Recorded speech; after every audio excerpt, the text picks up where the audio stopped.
Халкыбыз гомер буена изге эшләр кылган, матур гамәлләр башкарган, Казанда эшләп килүче игелекле эш Хәйрия фонды тарафыннан махсус хәрби операция зонасында урнашкан госпитальгә гуманитар ярдәм китә. Тулырак Ләлә Зәйнуллина язмасында. Казанның игелекле эш Хәйрия фонды махсус хәрби операция башланганнан алып, хәрбиләрнең гаиләләренә, әтиәниләренә төрле яклап ярдәм чаралары оештыра. Хәзер алар хәрби операция зонасындагы авыр яраланган сугышчылар өчен медицина ярдәме күрсәтү өчен җиһазлар, медикаментлар туплаган.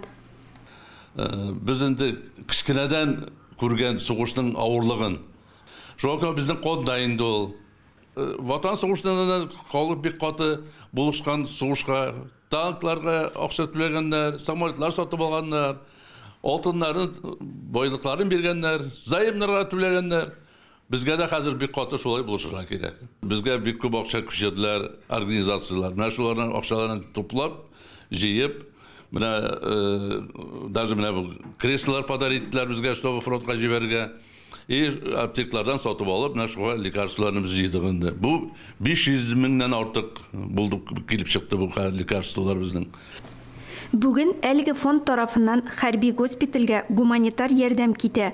Алар авыр яраланган сугышчылар өчен аеруча мөһим дарулар, инвалид коляскалары, гомумән көндәлек кирәк яраклар озата.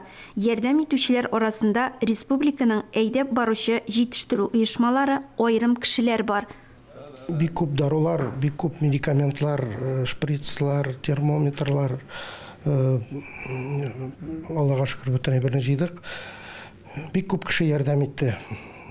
Туганнар, дуслар, күршеләр, якташлар, башка шәһәрләрдән дә акча күчерүчеләр булды. Изгелек ул һәркемнең күңелендә. Кем ничек булышала, шулай ярдәм итә. Мобилизация башлануга әлеге эшкә сәнгать әһелләре, артистлар хәйрия концертлары оештырып кушылды.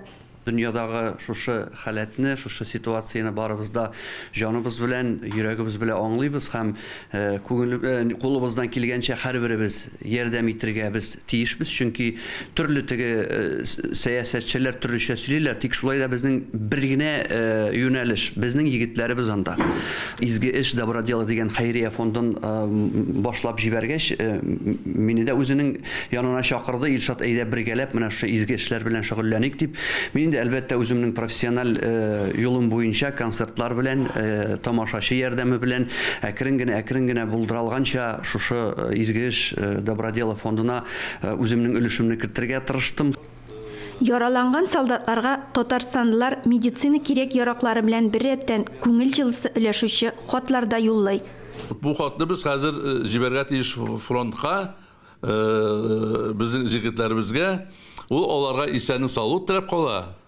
Хәзерге безнең солдатларга. Әлеге ярдәм сугышчыларның яраларын дәвалау белән бер рәттән кәефен күтәрер, җаннарын җылытыр. Оешма волонтерлары, хәйриячеләр башкарган хезмәт егетләребезгә тернәкләнеп, туган як җылысын тоярга насип итсен. Яралыларга ярдәм итәргә теләгән һәркем кушыла ала. Әлеге фонд Казан шәһәре Профсоюз урамы 42-нче йорт 105-нче офис адресы буенча урнашкан. Ләлә Зәйнуллина, Искәндәр Төмәнов, Татарстан яңалыклары.